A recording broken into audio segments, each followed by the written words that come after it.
நமஸ்காரம். 1000 நாமங்கள் 1000 கதைகள் 296வது திருநாமம் காமக்ருதே நமக. ஒரு பங்குனி உத்திர நன்னாளிலே திருவரங்கத்துக்கு திவ்ய தம்பதியான ஸ்ரீ ரங்கநாயகி தாயாரும் நம்பெருமாள் ஸ்ரீ ரங்கநாதனும் சேர்த்தியில் எழுந்தருளியிருந்த வேளையில் தமது சீடர்களுடன் திருக்கோவிலுக்கு வந்த ராமானுஜர் திருமகள் மற்றும் திருமாலின் திருவடிகளில் சரணாகதி செய்தார்.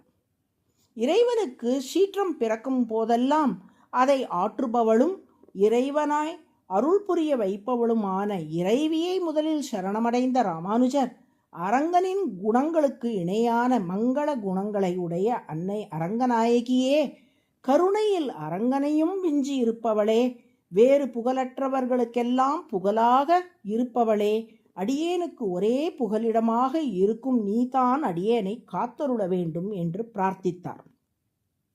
என்னை சரணடைந்த உனக்கு நீ விரும்பிய அனைத்தும் கிடைக்கட்டும், உயர்ந்த பக்தியும் இறைவனுக்கு தொண்டாற்றும் பேரும் உனக்கு கிட்டட்டும் என்று அருள் புரிந்தாள் ரங்கநாயகி தாயார். இவ்வாறு தாயாரின் அனுமதியை பெற்றுக்கொண்ட பின் அவளது பரிந்துரையோடு அரங்கனை அணுகினார் ராமானுஜர். பிராட்டியோடு எப்போதும் கூடியிருப்பவனும் எல்லையில்லாத கல்யாண குணங்களுக்கு இருப்பிடம் ஆனவனுமான ஸ்ரீ ரங்கநாதன் திருவடிகளில் அடியேன் அடைக்கலம் புகுகிறேன். அரங்கா, நீயே எனக்கு தாயாய், தந்தையாய், உறவாய், குருவாய், அறிவாய், நெறிவாய், மற்றுமாய் முற்றுமாய் திகழ்கிறாய். இதுவரை அடியேன் செய்த அனைத்து முன் வினைகளையும் நீயே போக்கி அருள வேண்டும். உயர்ந்த பக்தியை அடியேனுக்கு அருள வேண்டும். என்றென்றும் உனக்கு தொண்டனாக இருந்து அனைத்து வித கைங்கரியங்களும் செய்யும் பேற்றை அடியேனுக்கு அருள வேண்டும் என்று நம்பெருமாளான அரங்கனை நோக்கி பிரார்த்தித்தார் ராமானுஜர்.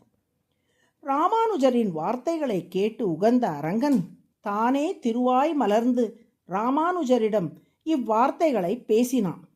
ராமானுஜரே, உமக்கு உயர்ந்த ஞானத்தை அருள்கிறேன். உங்களது முன்வினைகள் அனைத்தும் தீயிலிட்ட பஞ்சு போல் எரிந்துவிட்டன. உயர்ந்த பக்தியையும் உங்களுக்கு அருள்கிறேன். ஆத்ம ஞானத்தை பெற்று நீங்கள் எனக்கு தொண்டன் என்பதை அனுபவபூர்வமாக உணர்ந்து எனக்கு தலை சிறந்த தொண்டராக விளங்குவீராக. இந்த பிறவி முடிந்தவாறே நீங்கள் என் லோகமான வைகுண்டத்தை வந்து அடைவீர் என்று அருள் புரிந்தான். ஆனால் ராமானுஜரோ, இறைவா, அவ்வளவு காலம் என்னால் காத்திருக்க இயலாதே, இப்போதே என் மனம் உன்னை அடைய துடிக்கிறதே என்று ஏக்கத்துடன் தெரிவித்தார். முக்தி அடைந்தவன் எப்படி எனக்கு தொண்டு செய்வானோ அதே தொண்டை இந்த பூமியில் இருந்தபடியே எனக்கு புரியும்படி உனக்கு அருள் புரிகிறேன். ராமானுஜரே, உலகியலுக்கு அப்பாற்பட்டதும் பூலோக வைகுண்டம் என்று போற்றப்படுவதுமான திருவரங்கத்தில் நீங்கள் முக்தி அடையும் காலம் வரை வாழ்வீராக. பக்தர்கள் அனுபவித்து மகிழத்தானே இந்த திருவரங்கம் என்கிற தலத்தை நான் உருவாக்கியுள்ளேன்.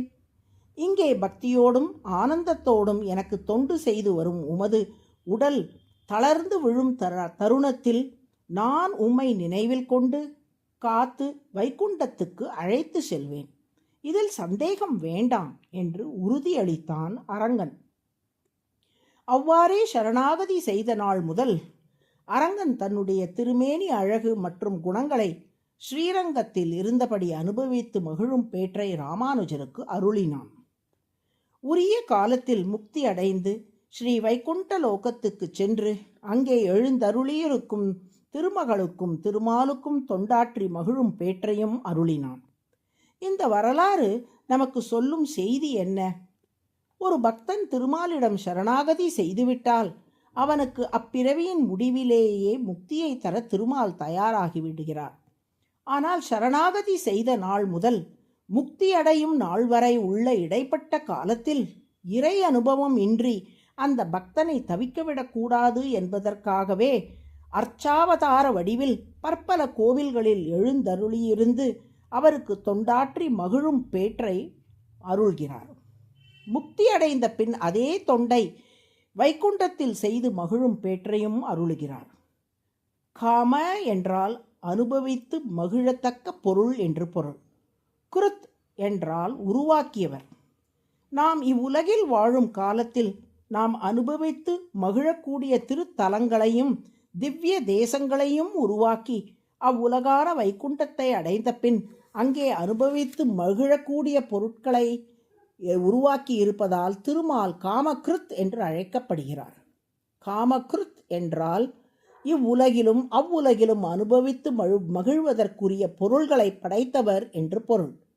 அதுவே சகஸ்ரநாமத்தின் 296வது திருநாமமாகும். காமக்ருத்தே நமக என்று தினமும் சொல்லி வரும் அன்பர்கள் விரும்பும் நல்ல பொருட்கள் அனைத்தும் அவர்களை வந்தடையும்படி திருமால் அருள் புரிவார். நாராயண நாராயண.